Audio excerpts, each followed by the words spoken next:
Hi, I'm Ken Brown, and I want to talk about a lot of the lessons online, and tell you a little bit about why my approach is a little different, and I think in the long run has a greater payoff.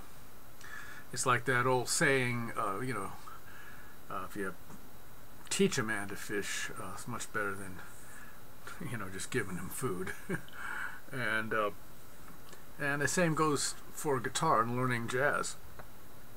I see a lot of wonderful players out there playing wonderful stuff, and they'll show it to you. See, they might show you something like this.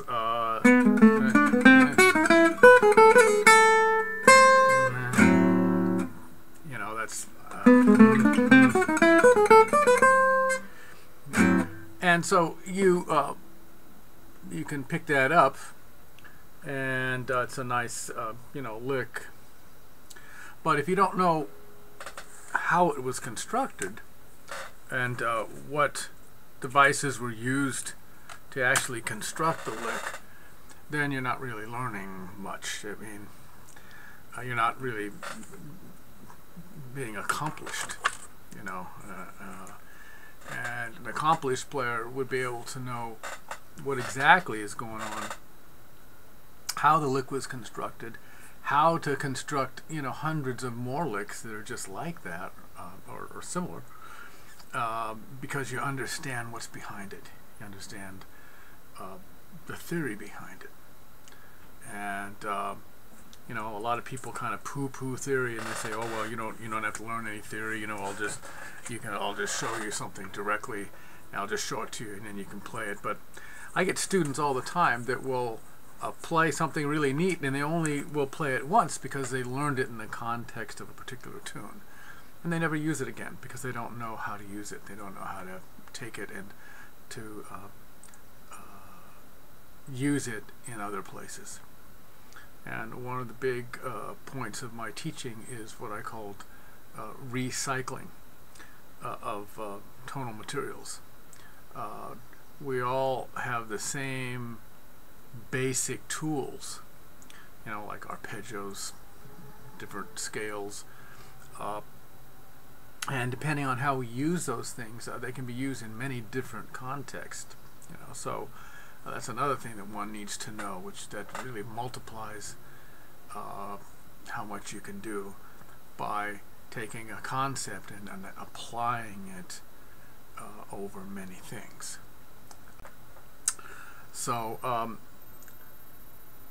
if I were teaching you that run, it wouldn't, I just wouldn't show you like that.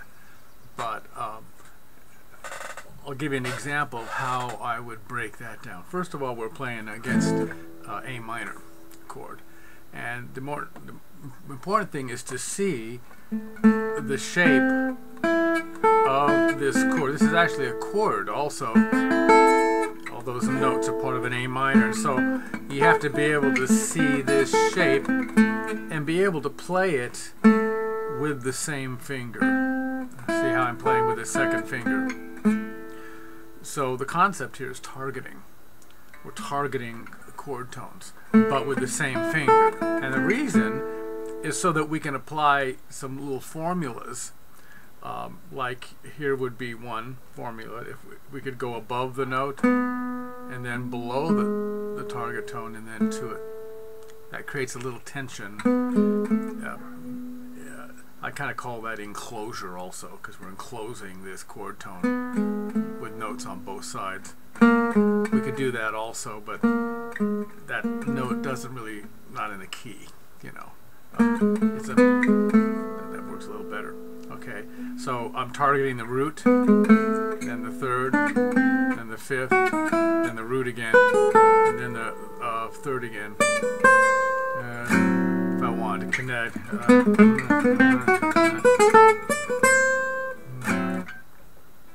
So this can be done with major, minor triads and different chord shapes, but the key is always having the same note that you're targeting with, so that you can apply the same finger rather that you're targeting.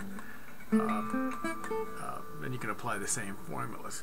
So that's only one. We could do what's called a chromatic approach from below.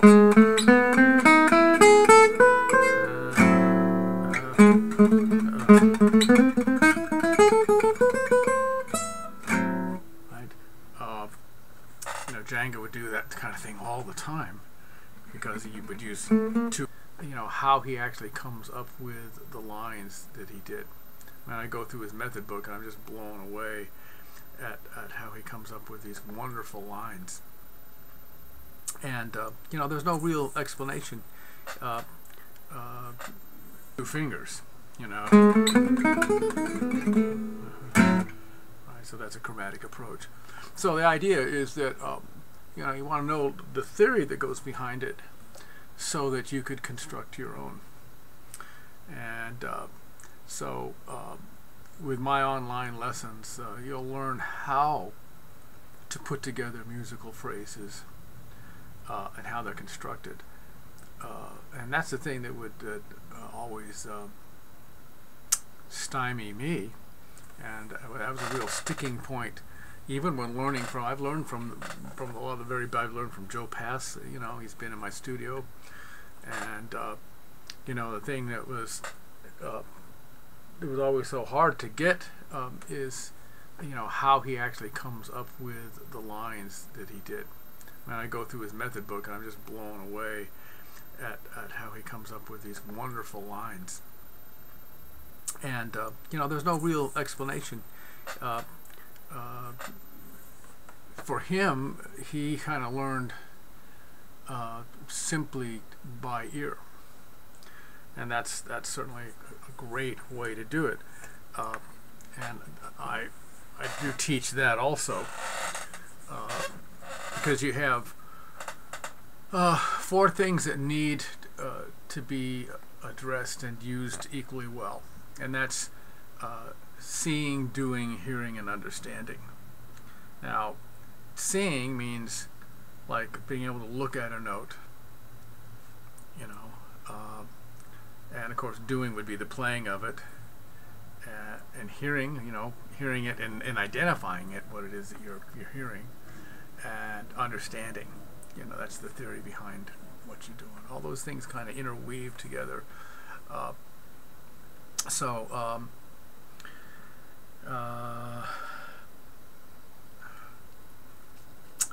that learning how to actually construct lines so that you can come up with your own is really the way to go. And you can do it by hearing, but then a lot of times there's not the understanding, and that's why more people will play something only in a specific place, because they haven't learned how to identify what it is and put it in different contexts. So so if you learn from me, you'll learn how to create your own lines, and I think that's really important. And to do that, you need to know the tools, and I have a specific set of tools and handouts that I give everyone, and a systematic approach, and it really works. It works incredibly fast too. So you can save just years actually off your learning curve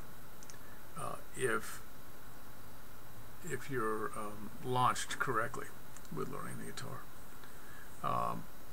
Most people are launched in a way that keeps them from moving forward, and I get a lot of students that have developed bad habits because the teacher gave them stuff that they weren't ready for, and it took them a long time. And I have a way of breaking things down to make it really simple so that there are no mistakes, hopefully. And this is the way Tiger Woods learned how to play golf. His dad set it up in such a way as where he couldn't have failed. So he'd put a little can on the floor and he'd have him putt into that can, but the ball would be right very close to it, so he couldn't miss. you know, and after he got success with that, then move the ball a little farther away. And but it was so incremental that he never experienced, you know, failure. He learned how to imprint that in his brain, and you want to do that with guitar, you know, really get things solid. So those are just a few things that differentiate my teaching from, you know, a lot of the teaching that you'll find online. If you're interested, we can connect up on Skype. If you do a little search on for Bold Strummer 1,